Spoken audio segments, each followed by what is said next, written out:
Dabi kwa Simba na Yanga ni kuoga kwenye giza na ukajua umetakata. Maana yake utata unaendelea, lakini kwa taarifa nilizonazo zinazoelezwa katika mamlaka, na baada ya kuonekana mamlaka za mpira zimeshindwa kusimamia mpira kwa kanuni, zimemezwa na ushawishi, kukosa kaba kwa viongozi na ushabiki wa timu, matokeo yake yale matakwa ya kawaida yamekuwa magumu na wameathiriwa na pressure ya upendeleo kila upande. Wameshauriwa warudi kwenye suluhu ya gharama ndogo. Yako maelezo yanasemekana waliitwa baadhi ya viongozi wa mamlaka za mpira kwa maana TFF na bodi ya ligi na mamlaka za juu katika kutoa dira. Unajua mamlaka ya juu ikikuita sio kukupa maamuzi, wanakupa dira. Bwana sasa tunakusaidia fanya hivi. Na zimetoka taarifa nyingine, na ndio maana zakaona mpaka sasa hivi dabi ni kama mtu anayeoga kwenye giza, hawezi kujijua kama katakata. Leo unaongea hivi, kesho maneno yanabadilika. Kwa nini? Kwa sababu moja, ziko sababu ambazo zinadhihirisha wazi dabi tarehe 15 haiwezi kuwepo. Kwa sababu mpaka sasa hujui refari nani, mpaka sasa hujui viingilio viko wapi, mpaka sasa timu mwenyeji anayetakiwa kuandaa maandalizi ya uwanja hachezi. Unaona mamlaka inatakiwa kushirikiana timu mwenyeji, migogoro imekuwa mingi, dabi nafikiri inachezwaje. Kwa hiyo shida ni kwamba iko hapo, lakini Simba nao wametoa taarifa ambao wanataka upendeleo. Simba nao wanataka upendeleo kwa maana kwamba wanaona kabisa kwamba kama mechi haitachezwa tarehe 15 nao hawatopeleka timu. Lakini tusihi tu, tumefika hapa kwa sababu ya kuishi kwa mazoea. Tumefika hapa kwa sababu ya viongozi wetu wa mpira tunawalaumu. Manake tunawalaumu, lakini turudi ukweli. Tunawalaumu kwa sababu walikuwa wanaishi na hizi timu kwa mazoea. Walikuwa wanaishi kwa kuacha taratibu na kwenda kwa mazoea. Matokeo yake mtu akikumbusha mazoea unamkumbusha, akikumbusha taratibu unamkumbusha mbona tulizoea. Lakini kiuhalisia hayo ndio matatizo ya mpira wetu. Kwa hiyo kwa nini kwenye dabi? Dabi itakuwa ngumu kuchezeka. Na maelekezo inaonekana inaweza kachezwa Amani Zanzibar. Na taarifa zilizopo uwanja wa Benjamin Mkapa unaweza kwa sasa hivi hawezi kuwa tayari. Sisi tunajiandaa na CHAN kupeleka dabi pale. Juzi tu tumemsikia msemaji wa serikali anasema ukarabati unaendelea. Hiyo dabi inachezwaje? Lakini dabi inachezwaje katika mazingira tata? Ila taarifa ya Simba nayo umeiona? Nimeiona. Taarifa ya Simba imejaa kudeka. Imejaa kudeka kwa maana na wao wanataka wabembelezi wasipeleke timu kiwanjani. Lakini mtu wa mwisho kuamua mechi ichezwe wapi ni mamlaka. Lakini sababu ya kutokucheza mechi ziwe sababu za kikanuni na sababu za watu. Sasa hivi inaonekana kila mtu anaweza kaitisha mamlaka isifanye maamuzi. Hili ndio tatizo ambalo linaonekana katika mpira wetu. Lakini sio kwa bahati mbaya, ni kwa sababu ya mazoea ambayo tulikuwa tumejijengea ya muda mrefu kwenye mpira, kitu ambacho lazima kilaniwe. Mamlaka zimeona mbali, mamlaka zinataka kutatua tatizo, zimeamua kusaidia mpira wetu. Na nilisema siku moja huko nyuma kwamba hawa watasaidiwa kwa namna mbili, kusaidiwa kumaliza mgogoro ama kuondolewa kuwa sehemu ya mgogoro. Lakini sasa hivi wameanza kusaidiwa kwa maana kuhakikisha kwamba mpira wetu unakuwa sawa. Na hiki ndio tunachokitaka watu wa mpira. Jambo liishe, tunapoishia tuanze kwenda kwa usalama. Na ndio tatizo ambalo linaonekana katika mpira wetu. Sasa nani mwenye kosa? Wote tunawajua wenye makosa. Wote tunajua wenye makosa. Mwenye makosa ni yule aliyeshindwa kusimamia wajibu wake. Mwenye makosa ni yule ambaye anayumba kwenye kusimamia wajibu wake. Lakini inakuwaje sasa anayumba? Sababu za kuyumba ni hizi. Kwa mamlaka wakati mwingine inafanya kazi kwa shinikizo la watu kutoka nje ya mamlaka. Wanafanya kazi kwa shinikizo la ushabiki, wanafanya kazi kwa shinikizo la mapenzi binafsi. Matokeo yake zile nguvu za mamlaka zinapotea. Ndio maana ni rahisi sasa hivi ukakuta taarifa ama za TFF na bodi ya ligi, dokumenti za siri ziko kwa mitandaoni kwa watu. Na wao ndio wakakanusha. Taarifa dokumenti za TFF na bodi ya ligi unakuta zinasambaa mitandaoni mwa watu. Na wala kuwa ni kukanusha. Na ndio hizo risiti zinapewa mtu. Unajifunza nini kwenye taifa letu? Maana yake ofisi zimeyumba sasa, zinatafuta kusaidiwa nje na sio ndani. Sasa kupitia sakata hili kuna la kujifunza. Miongoni mwa vitu ni makosa ya kimaadili. Juzi Rais Samia tumemsikia analaumu inawezekanaje mtu anatoa siri ya document ya ofisi unaikuta mtandaoni. Maana yake ni kwamba watu wanafanya kazi hawana kaba, wanafanya kwa ushabiki. Document za ofisi ya TFF zinabadilishwa mtandaoni. Na hakuna maana wanakanusha document sio ya kwetu. Maana yake ni kwamba watu wamezidiwa na upepo na pressure ya malalamiko na wao wanatafuta watu wa kuwatetea.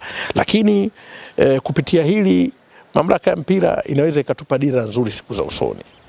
Kuhakikisha kwamba mpira wetu usimamiwe kwa weledi na taratibu walizojiwekea wao wenyewe. Kuacha kuishi kwa mazoea na kuoneana huruma. Ndio kuna wako watafuta TFF. Haina maana wale viongozi wote waovyo sana. Hapana, tu mazingira ya huruma. Unajua ukiona huruma unakuponza. TFF huruma umewaponza. Uoga umewaponza.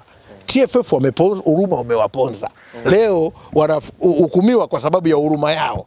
Mtu akilalamika unataka kumridhisha, wakati huo unajua hana haki. Sasa ukimridhisha akiwa hana haki, huyu utakayemnyonga haki yake naye mundu juu. Anataka haki yake. Na huyu ukimpa haki yake yule ambaye anaona, kwa hiyo TFF wanaponzwa na huruma yao. Bodi ya ligi na TFF wanaponzwa na huruma yao. Sasa kinachowatafuna ni huruma yao. Wangekuwa wamesimama strict, hawa walikuwa walalamiki, sio wanaona tunaenda kwa utaratibu. Sasa dabi ya tarehe 8 imeahirishwa kuponzwa na huruma wao. Tarehe 15 wanataka kubalance, kujaribu kuweka kitu sawa. Hawa wengine nao ambao wanahisi wanataka kubadilika, nao wanataka kuja kuponzwa na huruma. Kwa hiyo unaona shida inapokuja. Kwa ndo shida, lakini kweli ulivyo iko hivyo. Vipi sasa kuhusu hii taarifa ya Simba, kama dabi itahairishwa hiyo tarehe 15, basi itachaguliwa tena tarehe nyingine, na Simba wameshasema hawatakubali tarehe nyingine zaidi ya hii tarehe 15. Dabi ikiahirishwa, Simba wasibembelezwe. Maana sasa hivi Simba wanataka kubembelezwa. Simba wasibembelezwe. Kwa sababu muda wa kubembelezana umepita. Muda wa kuvutana umepita. Inaahirishwa kwa maslahi mapana. Kama itaahirishwa itakuwa ni kwa maslahi mapana ya mpira wa nchi. Maslahi mapana ya amani ya nchi. Maslahi mapana ya mgogoro wa nchi. Na wala hawatakuwa na mamlaka kugomea mechi. Pale watakapokuwa wameahirisha wasikilize mamlaka. Tarehe 8 dabi iliahirishwa kwa shinikizo. Kila mtu anajua. Wala kukuwa na sababu za kikanuni. Ilikuwa na shinikizo tu. Na mivutano ya ushabiki, mivutano kuonea aibu iliahirishwa. Sasa hii ni ya mgogoro ambao umetokana na tarehe 8. Dabi hii wewe rudi tarehe 7 mpaka tarehe 8. Ndio kiini cha mgogoro. Sasa wakiahirisha, sasa wanataka kusawazisha tatizo la tarehe 8 litatuliwe. Asitokee mtu mwingine akashinikiza. Manake anayetaka kugomea dabi sasa hivi kama itaahirishwa asibembelezwe. Mamlaka isimame kwenye kunyooka. Mamlaka imetikisika kwa sababu ya kukosa utulivu, kuendekezwa ushabiki na kumezwa na watu ambao wana hofu ya kufanya maamuzi. Sasa kama imekuja imeshauriwa mpaka, kwa sababu hapa mamlaka inasaidiwa, sio wao tena. Wao wenyewe baada ya mgogoro wa tarehe 8 wameshindwa kukaa na vilabu kwa sababu hawaaminiani, wameshindwa kukaa na vilabu kwa sababu wanaonekana hawajatimiza wajibu. Lakini dabi hii ikiitishwa na kuna watu wao wamewajibika. Kupanga dabi tarehe nyingine kama itapangwa isiwe kigezo cha watu kutokuwajibika. Wako watu wametupa gharama ya mgogoro. Nchi nzima inajadili mgogoro miezi minne, watu watulali. Ndio. Tunaulizwa maswali.